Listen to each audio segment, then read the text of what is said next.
Masih bersama kami, Bramudia Prabowo di CNBC Indonesia dan juga masih di segmen Tech a Look untuk membahas terkait bagaimana sektor teknologi khususnya IT di tanah air dan juga di jelang masa kampanye dan juga masa Pesta Demokrasi 2024. Saat ini kami telah tergabung bersama dengan Direktur Virtus Teknologi Indonesia, Christian Atmaja. Halo Pak Christian, apa kabar? Kabar baik, Mas Bram. Oke, baik. Pak Christian, tentunya sudah sangat semarak sekali begitu ya. Andai kita melihat pemberitaan di dalam negeri, ini pesta demokrasi sedang kencang-kencangnya begitu, Pak. Apakah memang untuk sektor industri IT ataupun teknologi di tanah air juga sekencang itu goncangannya terhadap pesta demokrasi yang sedang terjadi di tanah air kita? Oke, Indonesia sih memang sedang berkembang pesat sekali ya. Jadi dari sisi pertumbuhan ekonominya kencang sekali dan sektor IT pun salah satu sektor penting yang membantu untuk pertumbuhan ekonomi. Akan tetapi kalau kita lihat ya di mana-mana pesta demokrasi atau tahun pemilu itu mempunyai efek dan korelasi kepada investasi pada umumnya dan juga investasi pada IT khususnya juga pasti ada efeknya. Nah, kalau kita lihat efeknya apa aja sih? Yang pasti kita lihat adalah pasti ada keterlambatan atau penundaan investasi. Jadi seperti kita lihat atau kita ketahui biasanya para pelaku bisnis itu banyak mencoba menahan ataupun menggunakan alokasi dana untuk hal-hal yang urgent dulu. Jadi hal ini menimbulkan penundaan dari sisi investasi IT. Kemudian juga yang kita lihat biasanya adanya prioritas yang berubah. Ya, jadi prioritas yang saya maksud di sini adalah menunggu kebijakannya seperti apa. Pemerintahan yang baru mempunyai prioritas dari sisi investasi itu kemana. Contohnya misalnya kalau kita lihat prioritas di sektor IT saja. Mungkin ada yang lebih prioritasnya untuk memperluas jaringan internet, akses internet. Tetapi juga mungkin pemerintahan yang baru akan lebih fokus ke pemberdayaan human resource-nya atau orangnya disiapkan dahulu. Jadi ini yang kita lihat mungkin akan mengubah prioritas investasinya di mana. Selain itu, kalau yang saya lihat mungkin ada juga yang menunggu akankah ada perubahan regulasi atau kebijakan. Di sini yang saya maksud adalah kadang-kadang dengan pemerintahan yang baru, pastinya ada kebijakan yang mungkin berubah. Bisa jadi positif, bisa jadi negatif. Nah, hal-hal ini yang saya lihat membuat ada penundaan sedikit di tahun politik ini dari sisi investasi IT. Tetapi bukan hanya itu saja. Kalau kita lihat dari sisi faktor-faktor lainnya, seperti kita lihat bahwa perkembangan teknologi secara global itu juga tetap maju. Nggak nunggu kita pemilu dulu kelar. Tapi perkembangannya tetap maju, itu juga membuat beberapa pelaku bisnis yang mau nggak mau juga harus mengikuti. Atau permintaan pasar yang kadang-kadang tidak bisa menunggu lagi. Atau juga inovasi-inovasi yang harus tetap dilakukan. Jadi kita lihat bahwa secara umum di tahun ini 2024 ekonomi itu masih tumbuh dan kita yakin juga di IT itu tumbuh. Kita bisa lihat dari beberapa sektor sih mungkin. Jadi kalau kita lihat sektor fintech, ya demand-nya itu masih tinggi sekali. Kemudian juga sekarang ada edtech, education, ya teknologi juga kencang sekali. Kemudian kita lihat juga layanan-layanan komputasi awan atau cloud computing. Itu juga banyak sekali orang menggunakan cloud computing hari-hari ini. Jadi dilihat dari market sendiri rasanya untuk industri ICT ini masih cukup menjanjikan. Jadi kita yakin kalau dilihat data dari pertumbuhan ekonomi yang diprediksi di 2024 itu sekitar 5%, kita yakin bahwa pertumbuhan itu bisa dicapai dan IT mungkin bisa mempunyai growth lebih tinggi lagi karena ya kalau berdasarkan prediksi yang saya baca-baca itu bisa sampai 7,65% dari 2024 sampai 2032 pertumbuhannya. Jadi kita yakin industri IT itu masih tetap growing seiring dengan pertumbuhan ekonomi di Indonesia. Oke, baik. Secara prospeknya masih sangat-sangat baik begitu ya, bahkan hingga jangka panjang Anda sebutkan tadi termin waktunya. Tapi apakah memang arus investasi lalu juga rencana investasi yang mungkin saja tertunda karena pesta demokrasi ini juga akan menghambat inovasi-inovasi di sektor teknologi, Pak Christian? rasanya untuk inovasi di sektor teknologi itu sesuatu yang tidak bisa di-stop. Jadi yang kita tahu bahwa adopsi teknologi itu sudah bukan merupakan pilihan mau atau tidak, tapi suatu keharusan.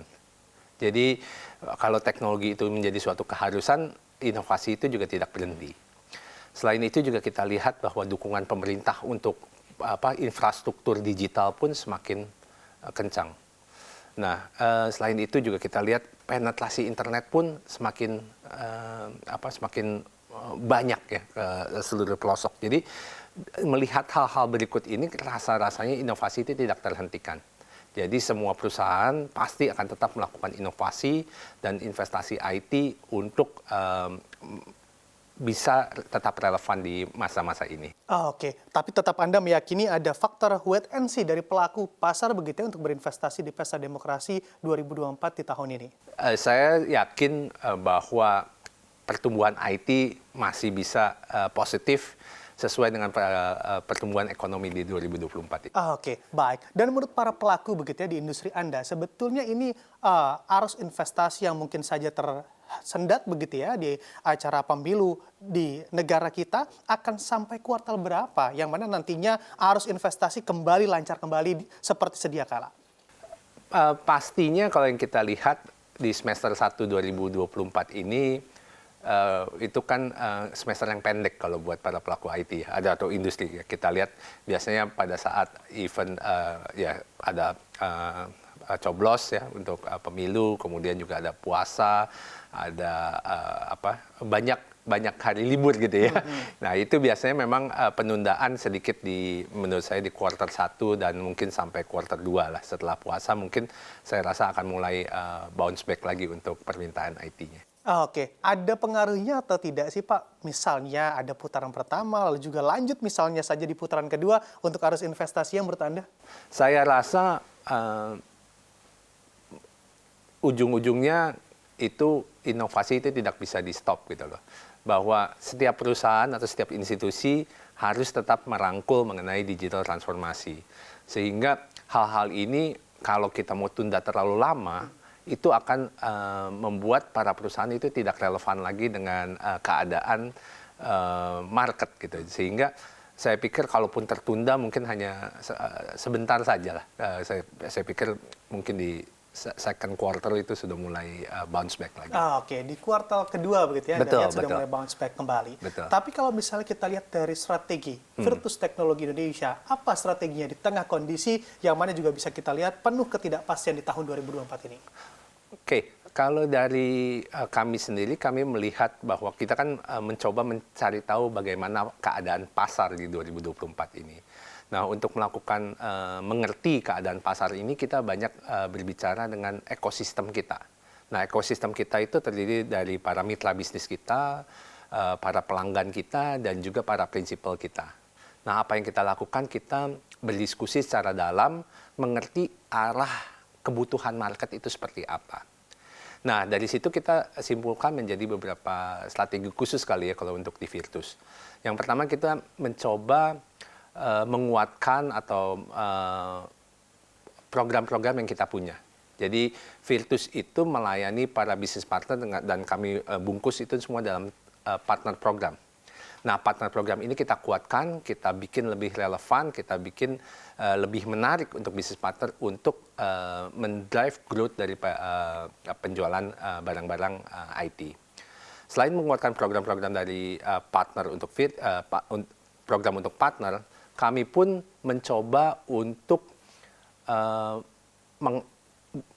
menambah portofolio solusi IT yang kita punya. Seperti yang kita ketahui bahwa solusi-solusi IT itu banyak sekali. Nah, kita melihat bahwa banyak area yang masih kita bisa grow. Misalnya dari sisi software infrastruktur. Dan tentunya juga untuk solusi-solusi cyber security. Nah, itu kita coba lengkapi portofolio yang sudah ada. Mungkin yang terakhir yang kita coba benahi dari sisi sumber daya manusia kita.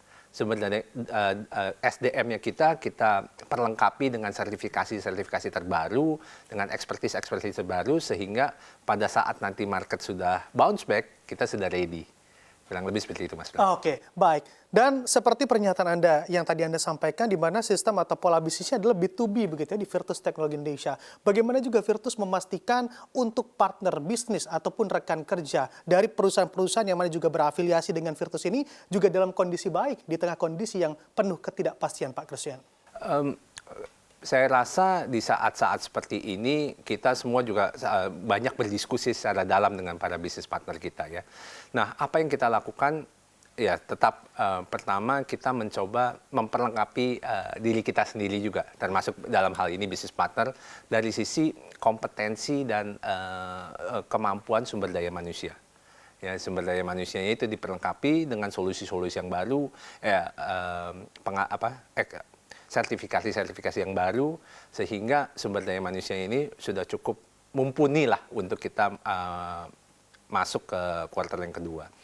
Kemudian selain itu tetap kita mengedukasi pasar dan membuka pasar baru, karena bagaimanapun juga pasar ini kan ada yang up, ada yang down gitu. Kalau saya lihat misalnya kita lihat di sektor-sektor seperti katakanlah fintech, ataupun sekarang itu sektor-sektor yang banyak permintaan itu dari sektor kesehatan ataupun sektor-sektor cyber security, itu demand-nya tetap masih cukup tinggi karena mereka membutuhkan tetap berinovasi di era-era seperti ini. Jadi hal-hal ini yang tetap kita lihat sebagai potensial market yang kita tetap garap. Oke, membuka pasar baru begitu ya, membuka juga potensial market yang juga tentunya akan digarap oleh Virtus Teknologi Indonesia.